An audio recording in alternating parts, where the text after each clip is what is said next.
दोस्तों मारी गुज्जूनी मौज चैनल में आपનું સ્વાગત છે। આજના વિડીયોમાં આપણે વાત કરવા જઈ રહ્યા છીએ કે ઠાકોર ફેમિલીમાં તો આ જૂનો એમને ગરબાનો બ્લોગ જોયો હતો, તેમાં કોણ કોણ જોવા મળ્યું। દોસ્તો એમની તો જૂની યાદો તાજી થઈ ગઈ અને આજે તો સંજયભાઈ ઘરની બહાર જ નથી નીકળ્યા। આખો દિવસ પૂનમ ભાભી અને છોટુ બેબીની સાથે રહ્યા તો રણજીતભાઈએ શું એમને જોરુના ગુલામ કહ્યું અને મિતાશ અહીંયા શું રમી રહ્યા છે। આજે કાજલ બેનીબાને લેવા માટે જવાનું છે, બેનીબા અત્યારે કેમ આવવાના છે, કેટલા દિવસ રોકાવાના છે, બધી જ માહિતી મળશે તમને આપણા આ વિડીયોમાં। મારી ચેનલ ઉપર નવા હોય તો ચેનલને ફટાફટ લાઈક અને સબસ્ક્રાઇબ કરી દો। Full video in life of Thakor channel દોસ્તો ફૂલ વિડીયોની લિંક ડિસ્ક્રિપ્શનમાં મૂકેલી છે, ત્યાં જઈ તમે આખો વિડીયો વોચ કરી શકો છો। આવી ટૂંકી ટચુકડી લાઈવ લેટેસ્ટ ટ્રેન્ડિંગ માહિતી મેળવવા માટે કરી દો મારી ચેનલને ફટાફટ સબસ્ક્રાઇબ।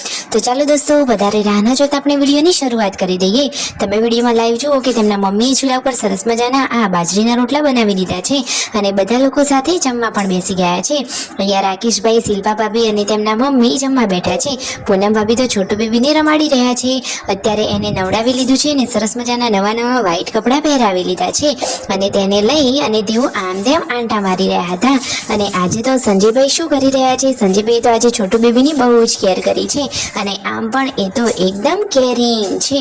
જુઓ તો ખરા કે પછી તેઓ જમવા માટે બેઠા તો રણજીતભાઈએ એમને કહ્યું કે આજે તો સંજયભાઈ બહાર જ નથી નીકળ્યા, આખો દિવસ ઘરમાં જ રહ્યા છે, એ પણ પૂનમ ભાભી અને છોટુ બેબીની સાથે।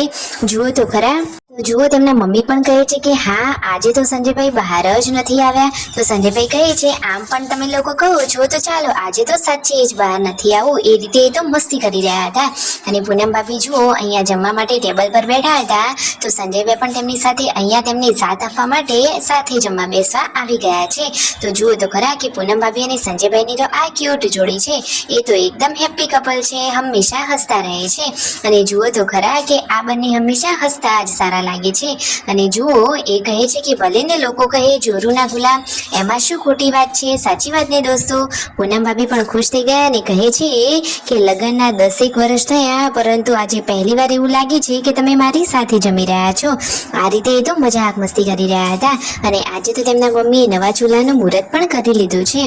જુઓ તો ખરા કે સંજયભાઈ પૂનમ ભાભીની સાથે આ રીતે હસતા કેટલા સરસ લાગે છે, સાચી વાત ને દોસ્તો।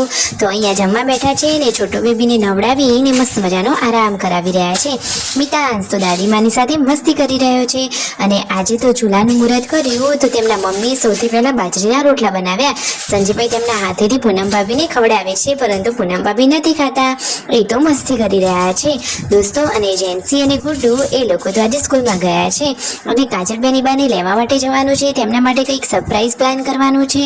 શાના માટે તેઓ તેમને કોઈક સરપ્રાઈઝ ગિફ્ટ આપવાના છે, શું હવે થોડાક દિવસોમાં નામકરણ કરવાનું છે, બેનીબા કેટલા દિવસ રોકાશે, બધી જ માહિતી તમને આપણા આ વિડીયોમાં મળી રહેશે। તો દોસ્તો વિડીયોને સ્કીપ કર્યા વગર અંત સુધી નિહાળજો। જો ફાઇનલી આજે તો બનાવ્યા હતા કઢી બાજરીના રોટલા। તો સૌથી પહેલાં તો સંજયભાઈએ બાજરીનો રોટલો અને ઘી ગોળનું નાખી અને સરસ મજાનો ચૂરમો બનાવીને ખાધું। શું દોસ્તો તમે દેશી ગામડાનું જીવન ક્યારેય જીવ્યા છો, તમને દેશી ગામડાનું જીવન ગમે છે કે નહીં? અને પછી બપોરે ખાઈ પી અને પછી તો સંજયભાઈ તેમના મમ્મી ચાલ્યા ખેતરમાં। જુઓ આંબાની આ ડાળીઓ પડી ગઈ હતી તો એમાંથી લાકડા કાપી અને સરસ મજાનો ઢગલો કરી લીધો છે જેથી બળતણ તરીકે એનો યુઝ કરી શકાય। તો ખરા બપોરે પણ સંજયભાઈ તો મહેનત કરવા માટે ખેતરમાં પહોંચી ગયા હતા, એ તો એકદમ મહેનતુ અને ખડતલ ઇન્સાન છે। જુઓ તો ખરા કે દરેક કામમાં એક્સપર્ટ છે। તેમના ખેતર આ ડુંગરની નજીક જ આવેલા છે, આ તેમના ખેતરનો કૂવો છે। જુઓ આ રીતે આ દાંતડાની મદદથી ડાળીઓ અલગ કરી અને લાકડીનો ભાગ અલગ કરી દીધો। ઘરે જમવાનું રેડી થઈ રહ્યું છે, આજે તો વહેલા જમવાનું। અરે દોસ્તો કારણ કે સંજયભાઈને રણજીતભાઈને ગાંધીનગર જવાનું છે। બચ્ચા પાર્ટી અહીંયા ટીવીમાં આ તેમનો જૂનો બ્લોગ જોઈ રહ્યા હતા કે જેમાં કાજલ બેનીબા, કિંજલબેન અને જુઓ કરણજી પણ હતા। કેટલીક યાદો તો બસ ખાલી યાદો જ રહી જાય છે। અને જુઓ રાકેશભાઈ પણ કરણજીની સાથે અહીંયા ગરબા રમી રહ્યા છે। તો દોસ્તો જુઓ તો ખરા કે ઘણા ટાઈમ પછી આ ગરબાનો બ્લોગ જોવા મળ્યો। શું તમારે આ આખો બ્લોગ જોવો છે? આખો બ્લોગ તમે તેમની ચેનલ ઉપર જઈ અને અવશ્ય નિહાળજો। સરસ મજાની ગરબાની રમઝટ જામેલી છે અને હવે બંને ભાઈઓ ગાંધીનગર જવા માટે નીકળી રહ્યા છે। તો દોસ્તો બધા જ લોકો પરિવારમાં હળીમળીને રહે છે। કેટલાક લોકો ખોટી કોમેન્ટ કરતા હતા કે તમે આને વિડીયોમાં નથી લેતા અને આ જ લોકોને કેમ લે છો, પરંતુ એવું કશું જ ના હોય, આ તો એકદમ હેપી ફેમિલી છે। કાજલબેન હવે આવી જવાના છે, તો સબસ્ક્રાઈબ।